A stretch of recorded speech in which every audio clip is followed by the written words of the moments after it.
జగన్ విజయమ్మ కాళ్ళు పట్టుకున్నాడు అని జగన్ గారిపైన రీసెంట్గా వచ్చిన కథనం సార్. ఈవెన్ ఆర్కే గారి కొత్త పలుకు కూడా ఈ విధంగానే ఉంటుంది. అంటే షర్మిల దెబ్బకి గజగజ వణికిపోతున్న జగన్ అని చెప్పేసి. మరి దీంట్లో వాస్తవం ఉందా సార్? మీ ఒపీనియన్ ఏంటి దీనిపైన?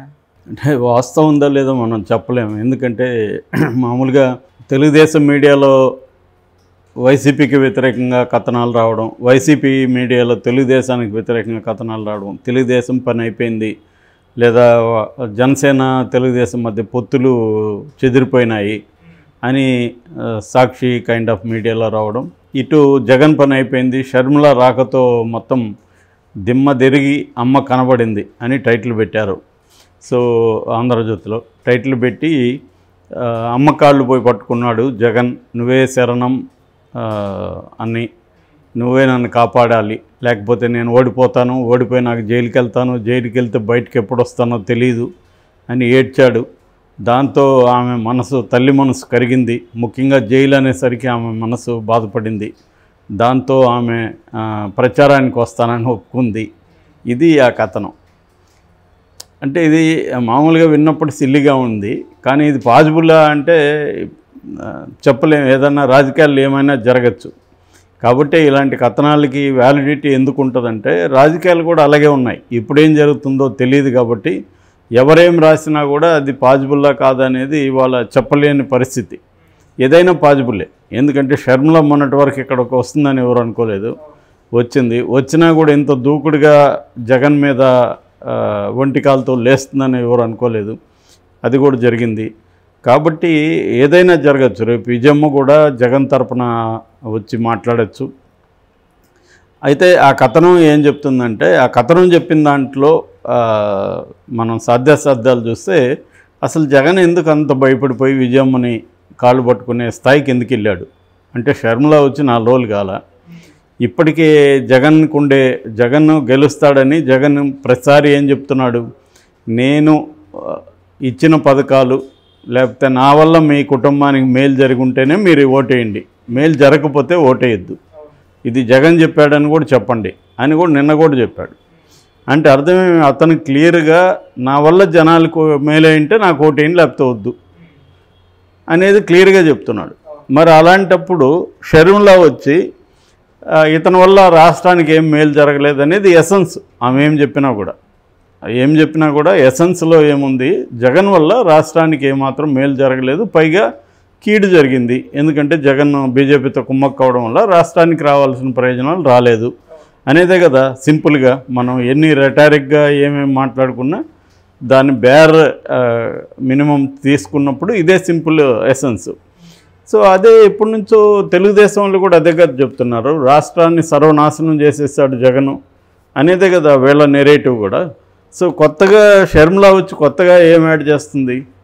కొత్తగా వచ్చి యాడ్ చేయట్లేదు. రెండోది, షర్మిలకు ఉండే విశ్వసనీయత అంటే క్రెడిబిలిటీ ఏంటి ఆమెకి?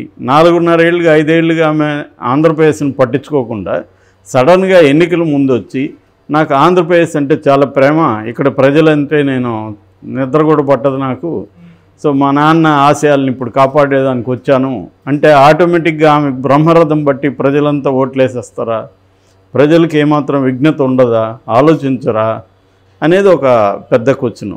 రెండవది, జగన్ వ్యతిరేక ఓట్లు ఆమె చీలుస్తుందా, తెలుగుదేశం జనసేనకి ఉపయోగపడుతుందా అనేది తెలియదు. అంటే జగన్ వ్యతిరేక ఓట్లు చీలిస్తేమో జగన్కు ఉపయోగపడుతుంది, జగన్ ఓట్లు చీలిస్తేమో తెలుగుదేశం జనసేనకు ఉపయోగపడుతుంది, అదే ఒకటి తెలియదు. తర్వాత బీజేపీ జనసేన తెలుగుదేశంతో కలుస్తుందా, కలవకపోతే జనసేన తెలుగుదేశం కాంగ్రెస్తో కలుస్తారా, ఇది కూడా తెలియదు. సో ఇలాంటి అనేక సమీకరణాలు తెలిస్తే ఇంకొంత మనకు క్లారిటీ వస్తుంది.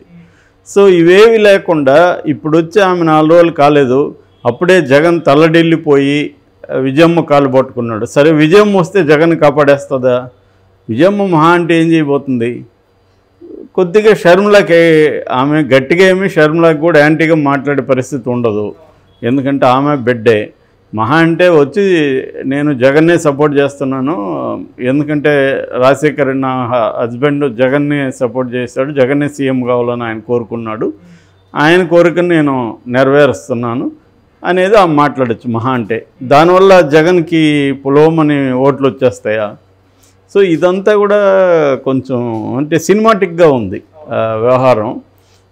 కానీ జరగే పాసిబిలిటీ లేదంటే చెప్పలేం, జరగచ్చు. అంటే ఈ మధ్య కొంత మనం పరిశీలిస్తూ ఉంటే షర్మిలాకి యాంటీగా మెల్లమెల్లగా వీళ్ళు కూడా గట్టిగా వినిపించడం మొదలుపెట్టారు, వైసీపీ కూడా. అంటే దాంట్లో రెండు వ్యూహాలు ఉన్నాయి. మళ్ళీ అసలు షర్మిల ఇక్కడికి రావడమే జగన్ షర్మిల కలిసి ఆడే డ్రామా అని కూడా తెలుగుదేశం జనసేన వాళ్ళు కూడా పెడుతున్నారు పోస్టులు. నేను ఒక ఛానల్లో చూశాను, ఒక పోల్ కండక్ట్ చేసినప్పుడు దాదాపు 70% దాంట్లో ఆ ఛానల్లో పాల్గొన్న పోల్ దీంట్లో 70% షర్మిల జగన్ కలిసే డ్రామా ఆడుతున్నారని నమ్ముతున్నారు. సో ఒక కన్ఫ్యూజ్డ్ వాతావరణం అయితే ఉంది, ఏది క్లియర్గా లేదు పిక్చరు. షర్మిల అయితే క్లియర్గా ఆంధ్రప్రదేశ్కి రావడం వెనక కారణం ఏంటంటే ఆమెకి తెలంగాణలో షాపు జరగట్లేదు, ఆమె షాపుకి ఎవరు రావట్లేదు, క్లోజ్ చేసుకోవాల్సిన పరిస్థితి ఏర్పడింది. ఆమె అందుకని కాంగ్రెస్లో పోవాల్సిన పరిస్థితి. కాంగ్రెస్లో పోతే కాంగ్రెస్ కండిషన్ ఏంటంటే నువ్వు ఆంధ్రప్రదేశ్లో పనిచేయాలి. సో ఆంధ్రప్రదేశ్కి వెళ్ళింది ఇంతవరకు. అంతేగాని ఆమెకు ఆంధ్ర మీద ప్రేమో తెలంగాణ మీద ప్రేమో ఏం కాదు. అట్లా అనుకున్నప్పుడు ఆంధ్రప్రదేశ్ మీద ఇంత ప్రేమ ఉండి వాళ్ళ నాన్న కాంగ్రెస్కే పనిచేశాడు కాబట్టి కాంగ్రెస్కి ఇంత ప్రేమ ఉంటే ఆమె 5 ఏళ్ళు ఎందుకు ఈ పని చేయలేదు అనేది బిగ్ క్వశ్చన్. 5 ఏళ్ళుగా నువ్వు అక్కడ ప్రజలను పట్టించుకోకుండా ఇవాళ సడన్గా వచ్చి మీకోసం నేను ప్రాణం ఇస్తా, మీకోసం అది ఇస్తా, నేను కాంగ్రెస్ పార్టీని మళ్ళీ అధికారంలోకి తీసుకొస్తే ఇవన్నీ మాట్లాడితే ఎవరు అక్కడ ఇమీడియట్గా నమ్మేసి చేసే పరిస్థితి ఏం లేదు. ఈమె వాళ్ళ కష్టాల్లో ఏమైనా పార్టిసిపేట్ చేసిందా? కరోనా వచ్చినప్పుడు ఏమైనా అండగా నిలబడిందా? వాళ్ళకి ఇబ్బందులు వచ్చినప్పుడు అండగా నిలబడిందా? అవన్నీ నిజానికి జనసేన తెలుగుదేశం ఎప్పటి నుంచో చేస్తున్నారు. అక్కడ జగన్ వల్ల వచ్చిన ప్రాబ్లమ్స్కి అండగా ఇటు పవన్ కళ్యాణ్ నిలబడ్డాడు, ఎంతో కొంత చంద్రబాబు వీళ్ళు నిలబడ్డారు. వేస్తే జగన్ వద్దనుకున్న వాళ్ళు వేస్తే వీళ్ళకేస్తారు, కానీ జగన్ వద్దనుకున్న వాళ్ళు ఈమెకి ఎందుకు వేస్తారు అనేది ఒక బిగ్ క్వశ్చన్. అంటే ఆమెని ఏమి చూసి వేయాలి? గతంలో ఆమె ఏమీ గొప్పగా చేయలేదు, భవిష్యత్తు హామీ కూడా ఏమీ లేదు. ఆమె ఏం చేయబోతుందో చెప్పట్లేదు. ఆమెకు ఓట్లు వేస్తే ఆమె ఏం చేయబోతుంది? ఒక సీట్ అన్నా గెలుస్తుందా? ఎన్ని ఓట్లు ఎన్ని నియోజకవర్గాల్లో ఆమెకి డిపాజిట్లు వస్తాయి? అసలు అది ప్రాబ్లం. సో ఆమెకి డిపాజిట్లు వచ్చే అవకాశం లేదు, ఒక ఎమ్మెల్యేగా గెలిచే అవకాశం లేదు.